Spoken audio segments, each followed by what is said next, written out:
في شهر الخير حيث تنير القلوب قبل الكلمات.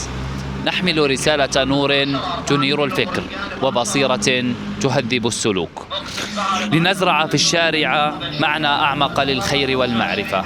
نور وبصيرة لنحيي الشارع بالخير والمعرفة. أهلا بكم في الحلقة الثالثة من سلسلة حلقات نور وبصيرة لنحيي الشارع بالخير والمعرفة. هذه الحلقة برعاية كريمة من سوق التوفير يطا، مجمع يطا التجاري. خليكم معانا.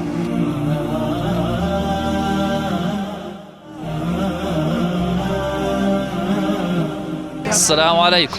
عليك السلام. عرفنا عن حالك. علي الهروش. علي، كيف أجواء رمضان معك السنة؟ والله الحمد لله كويس، رمضان خفيف لطيف، يعني برودي اشي رهيب والحمد لله. الحمد لله رب العالمين. علي، احنا في برنامج نور وبصيرة لنحيي الشارع بالخير والمعرفة. حابين نسألك سؤال اليوم. السؤال بقول: من هو أول من جهر بالقرآن الكريم؟ هو أول من جاء بالقرآن الكريم.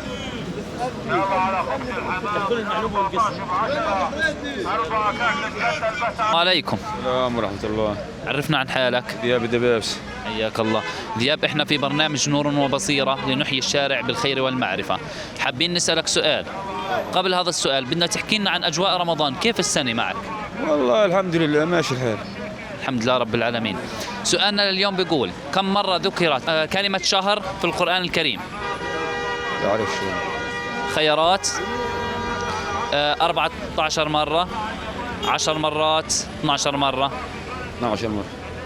نعم صحيح، ذكرت كلمة شهر في القرآن الكريم 12 مرة، وهذا من الإعجاز الرقمي في القرآن الكريم أن كلمة الشهر ذكرت مفردة 12 مرة وعدد الأشهر 12 شهرا. ربحت معنا كوبون من سوق التوفير. مبارك عليك. تفضل. يسلم. يعطيك العافية. ألحان الجلال واسكبي في القلب نورا وأمان، علق الأفراح في جيد الهلال. وعليكم. عليكم السلام. عرفنا عن حالك. ابراهيم رشدي خليل الصريح. عم إبراهيم، قلنا كيف أجواء رمضان معك السنة؟ والله الحمد لله ماشي. عم إبراهيم، إحنا في برنامج نور وبصيرة لنحيي الشارع بالخير والمعرفة. حابين نسألك سؤال، إذا بتجاوب على هذا السؤال تربح معنا كوبون مقدم من سوق التوفير. ان شاء الله ان شاء الله.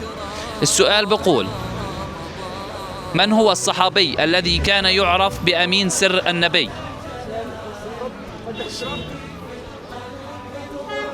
في ثلاثة، أنا بدي حسان بن ثابت أو بعرفش بالضبط، أنا والله ماني عارف بالضبط.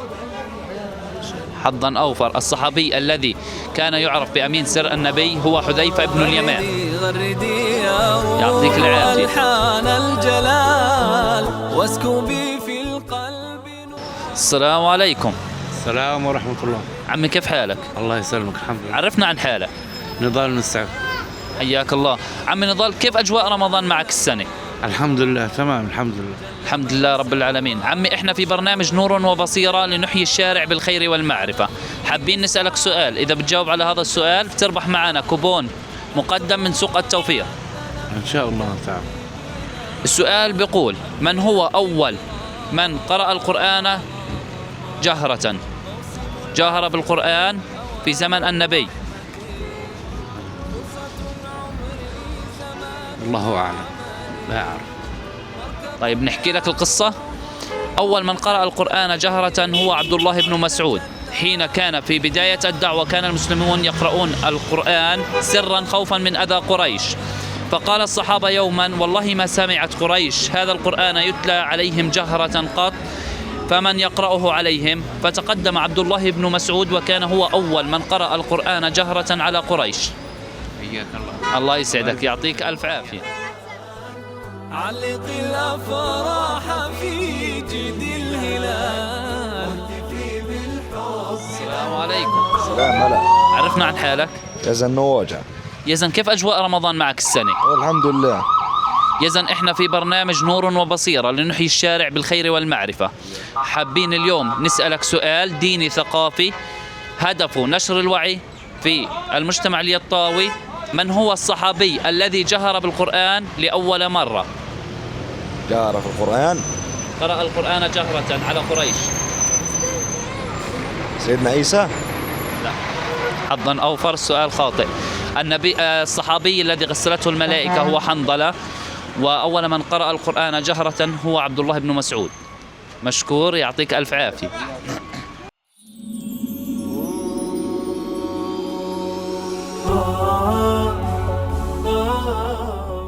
السلام عليكم. السلام ورحمة الله. عرفنا عن حالك.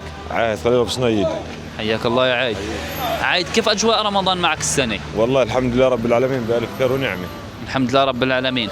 عايد، احنا ضمن برنامج نور ضمن برنامج نور وبصيرة لنحيي الشارع بالخير والمعرفة. راعي البرنامج سوق التوفير. هذا البرنامج هو برنامج ثقافي ديني لنشر الثقافة في المجتمع اليطاوي. معنا سؤال، إذا بتجاوب على هذا السؤال راح تربح معنا كوبون مقدم من سوق التوفير. السؤال بيقول: من هو الصحابي الذي غسلته الملائكة؟ الصحابي الذي غسلته الملائكة عثمان بن عفان. للأسف الجواب خاطئ. الصحابي الذي غسلته الملائكة هو حنظلة، حين تزوج قبل الجهاد بليلة وخرج في اليوم التالي مسرعا للجهاد تلبية لنداء الصحابة، فاستشهد في المعركة وغسلته الملائكة. صحيح. يعطيك العافية ومشكور.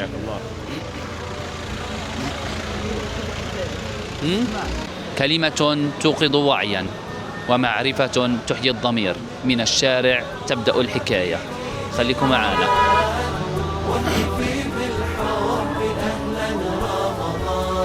السلام عليكم. وعليكم السلام. شو أخبارك؟ الحمد لله. عرفنا عن حالك. أمير جبران عايد فنش. أمير، شو بتعمل اليوم هنا؟ قاعد على البسطة بشتغل. الله يعطيك العافية. أمير، كيف أجواء رمضان معك السنة؟ والله الحمد لله كويس. في حركة في السوق أفضل من العام؟ والله ما في حال. الحمد لله رب العالمين، ربنا يبدل هاي الأحوال لأفضل حال. أمير، إحنا في ضمن برنامج نور وبصيرة لنحيي الشارع بالخير والمعرفة. راعي البرنامج سوق التوفير. راح نطرح عليك سؤال، إذا بتجاوب هذا السؤال راح تربح معنا كوبون مقدم من سوق التوفير. جاهز؟ جاهز. متأكد إنك جاهز؟ جاهز. بدك سؤال سهل ولا صعب ولا وسط؟ سهل. على الآخر؟ شيء أسهل، شيء أسهل. شو قلت لي اسمك؟ أمير جبران فنش. أمير جبرين فنشي. أمير، في أي عام وقعت النكبة الفلسطينية؟ أي عام؟ 1990. خطأ، حظا أوفر يا أمير.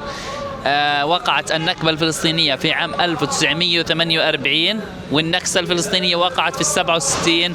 الصحابي الذي جمع الناس على صلاة التراويح جماعة مين؟ عمر بن الخطاب. شكرا لك يا أمير، مبسوطين بشوفتك. يعطيك العافية.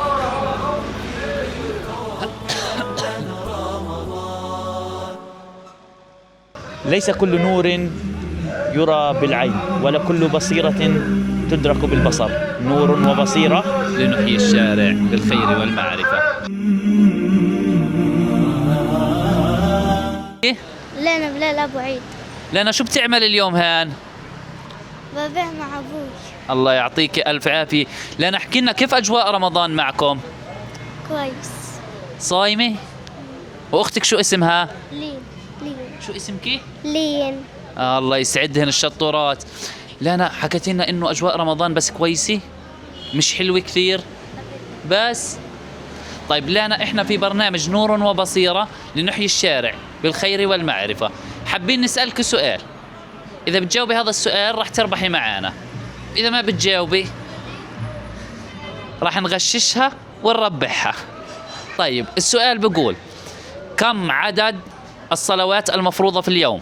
طيب نعطيك خيارات: 5 صلوات أو 4 صلوات أو 7 صلوات. 5. كم صلاة؟ 5. ممتازة يا لانا، أنت اليوم ربحتي معانا كوبون مقدم من سوق التوفير يطا، مجمع يطا التجاري. مبارك عليكي. شكرا لك يا لانا. شكرا لكم.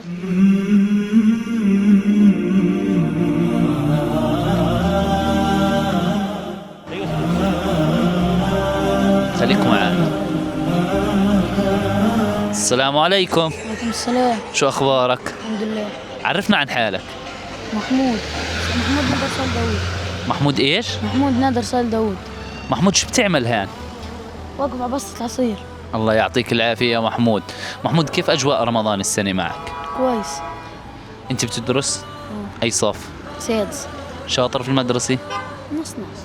الله يوفقك يا محمود، وإن شاء الله بنشوفك بأعلى المراتب. آمين. محمود، إحنا في برنامج نور وبصيرة لنحيي الشارع بالخير والمعرفة. جيت عليك بدي أسألك سؤال.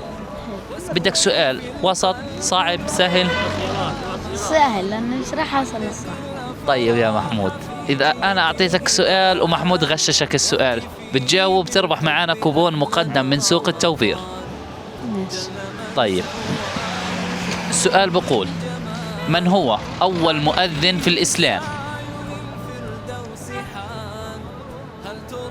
بدريش. مش عارف. طيب أعطيك خيارات: بلال ابن رباح أول مؤذن في الإسلام، أو عمر ابن الخطاب، أو أبو بكر الصديق.